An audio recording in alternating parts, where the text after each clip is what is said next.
Hello and welcome to this week's edition of DPTV News in HD. Headlines this week are: recruitment company lauded at the pancake race, Horsham Jewellers suffers break-in, and new powers to deal with antisocial behaviour in Horsham District. I'm also seeing my mate Paul Talbot, the strongman, for a chat. We've got Katie Wells, the illustrator, coming in as well, and of course Russ with the sport. See you in a bit.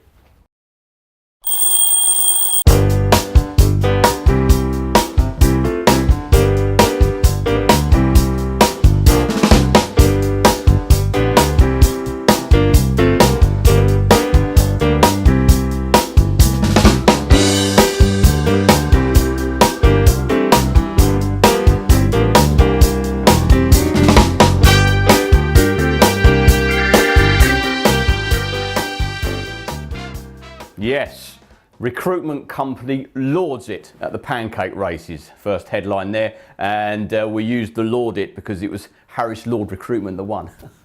It's a bit of wordplay there, but they did win and they won well, and it's their third time that they've won the pancake race amongst many other winners, and it was a great day out for everybody. I was down there making a mischief of myself, and so the winners of the certain trophies, there's loads of trophies going on, but the winners were these. So we've got, of course, the Harris Lord Recruitment Company.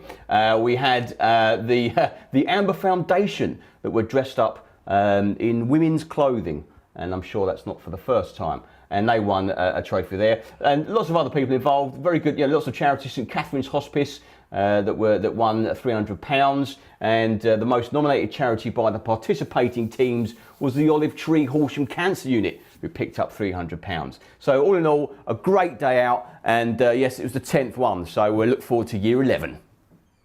So our next headline is the Horsham Jewellers suffers break-in. Bit more of a serious story, this one. This happened Sunday morning. Might get some pictures up on the screen, will you?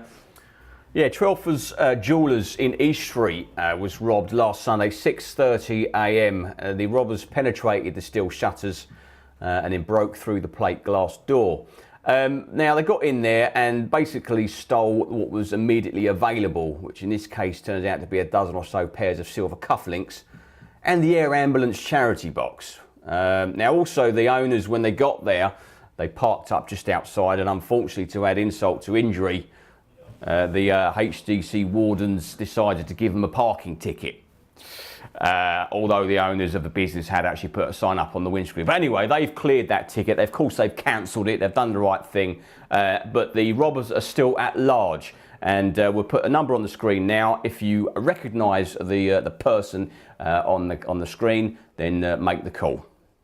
New powers to deal with antisocial behaviour in Horsham District. Third headline there for you. Yes, now this one relates to the Public Spaces Protection Order that came out on April the 1st. Not April Fool's Day, it's a real thing. Put the ad up on the screen now, Mike, will you? Thank you very much indeed. Now this is to do with a protection order over the town and surrounding areas, and it basically outlines 4 things that they deem as anti-social behaviour. I'm going to read those things out now.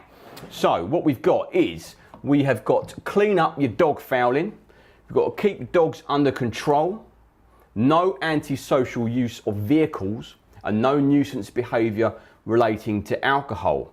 So this is quite standard stuff from my point of view. I think this is things you shouldn't be doing anyway, but anyway, it's all been lined out and it's all online with the website on the bottom of the page now. They've added a 5th antisocial thing to this as well, and it's no horse-drawn carriage racing in the district.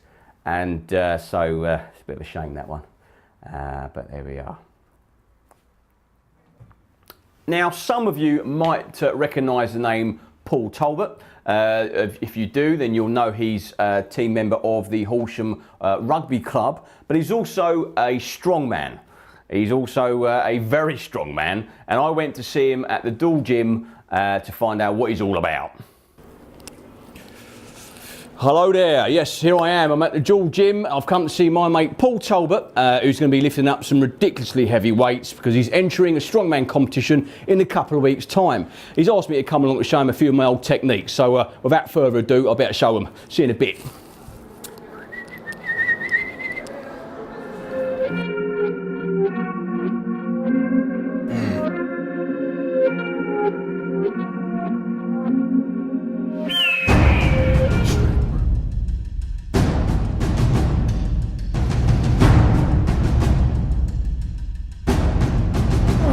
Hey, Paul. All right. Thanks for that, Paul.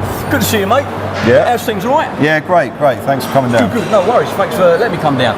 Now I'm here to talk to you about your weightlifting and all the things, everything you're picking up. Yeah. And you're doing a competition very soon, aren't you? Yeah, I'm doing Britain's Strongest Natural Man qualifiers in a week and a half, 22nd of April. Right. Okay. Yeah. Fine. So right. winding training down now. Yeah. Just stretching a lot, getting a lot of food in. Yeah. Okay. And you come. This is Dual Gym, isn't it? This is Dual Strength and Fitness. Is this one in of your Horsham. sponsors? This is one of my sponsors. Yeah, along with Refined Metals Limited. Okay, So yeah, good. really grateful for everything they've supported me with. Fantastic. Now, how often do you normally come into this gym, and how long do you train for? I usually come in 3 times during the week, lift heavy, sort of powerlifting style training, and then on a weekend we've got a gym out in the sticks where we carry heavy inanimate objects. Yeah, lots of cows. Yeah, I know that. Yeah, fair enough. A bit like me, really. So, good. Now, you're also doing a charity truck pull, aren't you? That's in August, isn't it? Yeah, that's in August. Okay. That's for the Lucy Rayner Foundation, which is a charity to raise awareness of mental illness in younger people. Okay, fantastic. Which is obviously a good cause. Great cause. Yeah. Okay, good stuff. All right, fine. So we're here to do some training. As I said, I've come here to basically share some of my old techniques that I used to use when I was a youngster, and hopefully help Paul out with some training. So I'm taking notes. Yeah, let's get on with it, mate. Yeah.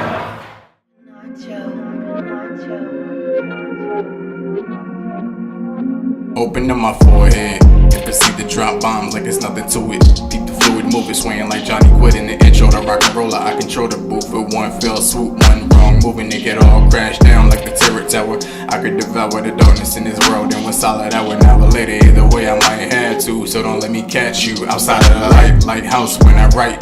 Can you see me through the peril in the plate? I take flight like white doves after somebody dies, and right like any minute I might, but we all know better. I rise like burnt feathers, barely tethered to a phoenix. If I ever ended up on Genius, there's a good chance to worship me way more than a genius. I would say it's in my genes, but I'm carved up like I'm going overseas. And about face, tonight I'm in a place, so it's best if demons give me space or get erased. I'm laced like DCP and an innocent looking J. The name may ring bells, but you don't know me that well. My best warning would be, before you face me, you better visit in hell. Let me open up my forehead. Yeah. Let me open up my forehead. That's it, that's me for the day. I've spent a lovely evening with Paul Talbot. I've taught him all I know, so he's set and ready to go on the competition. So that's me signing off. See you later, God bless. Oh, bless him, Paul Talbot there. Scares the life out of me, but there we are. But he sent me a little message here because he knows the score. He said, Davey, thanks so much for last night. I've got the buzz back for the whole competition. Without you, I might have pulled out. Cheers, coach. He says, well, you know, I'm here for a reason. But in all seriousness, good luck with it, mate, and all the best. If you remember the sunny day we had the other day, you know, the one we've had, or the first one we've had this year, you may have taken a journey to the park and then wandered through to the town to get some ice cream. I don't know, maybe. And if you did do that, you would have spotted the lovely illustrations under the subway there. Those were illustrated by Katie Wells, and I caught up with her earlier on today for a bit of a chat.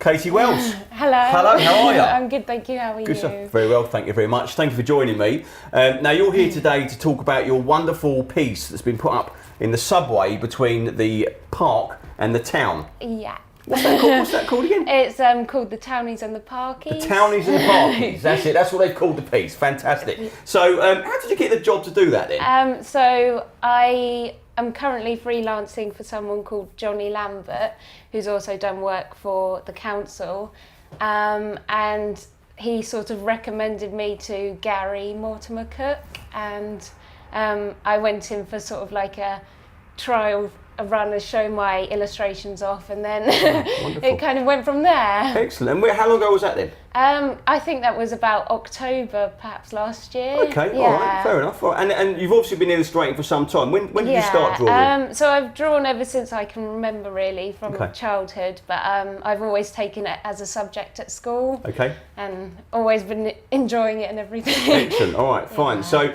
with what you've done there, you've obviously done a lovely piece. I've seen it. It's great. You've got to get down and see it. And the official launch for that is next Tuesday, isn't it? I think so. Yeah. So we'll be down for that as well. So you've done done this piece, it's gone up. What's the next thing for you? What are you looking to do in the future? So I'm hoping to go into like children's book illustration and like producing illustrations to go on merchandise and like cups or baby wear and things like that. Wonderful. Okay, Yeah. fine. So if anyone out there wants to have a look at your stuff, where do they need to go? Is it on the website or is it on Facebook? I mainly use my Instagram. Okay. It's Katie Wells Illustration. Wonderful. And I've got Facebook, which is the same, and you can find my website link on there as well, which is like an online portfolio. Brilliant, excellent Yeah. stuff, wonderful. Okay, so there we are. So yes, Tuesday next week will be the official launch for it. If you've not seen it yet, it's lovely. It brightens up the whole area. Go down and see them then, and we'll see you then. Yeah, thanks, Katie. Thanks very much. You. Cheers.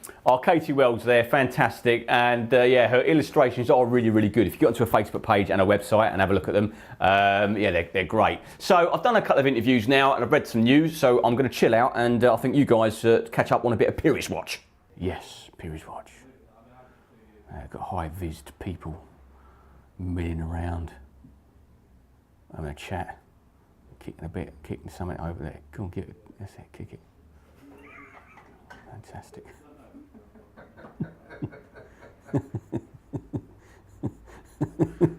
Oh, mate. Dear, oh dear. Anyway, Peerage Watch there. Sorry I found something amusing. I don't really know. Let's go to Russ with the sport. Right, cheers, Davey. Right, we'll cover the sport very quickly this week. We've got rugby and football to look into.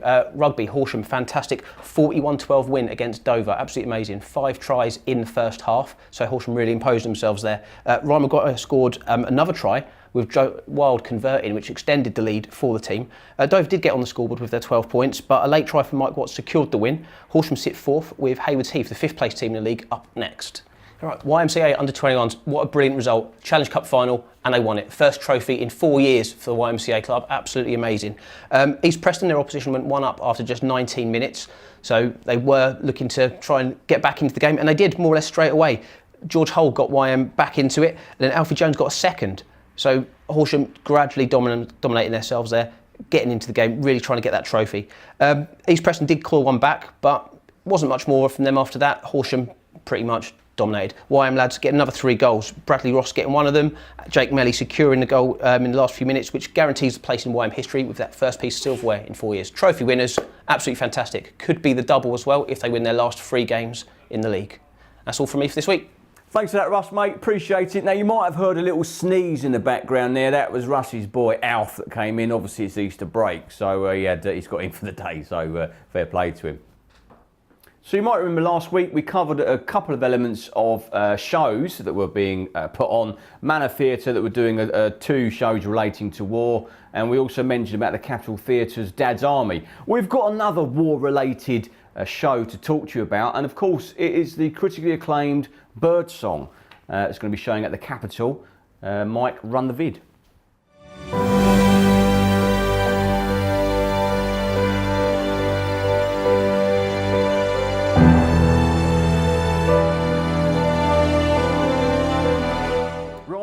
That's your lot. That's me done for the week. Thank you so much for joining me. Please do like, comment and share, and jump onto my YouTube channel and subscribe if you could. That would be great. And obviously don't forget to pick up the newspaper this week that's out circulation across the whole of the Horsham district. And before I go, I want to remind you about my old mate John O'Sullivan's show, the Ladies' Night he's doing. The poster's up on the screen now. Get your tickets if you haven't done so already. Looks like it'll be a laugh of some sort. And of course, my mate Andy Page, who's doing his show for Manor Theatre. That's tonight and tomorrow night. And we can't forget about Hayodds that are doing their Into the Woods show, and that's going to be on the 17th and the 21st. So get your tickets for that as well. And I'll see you next week. See you later. God bless.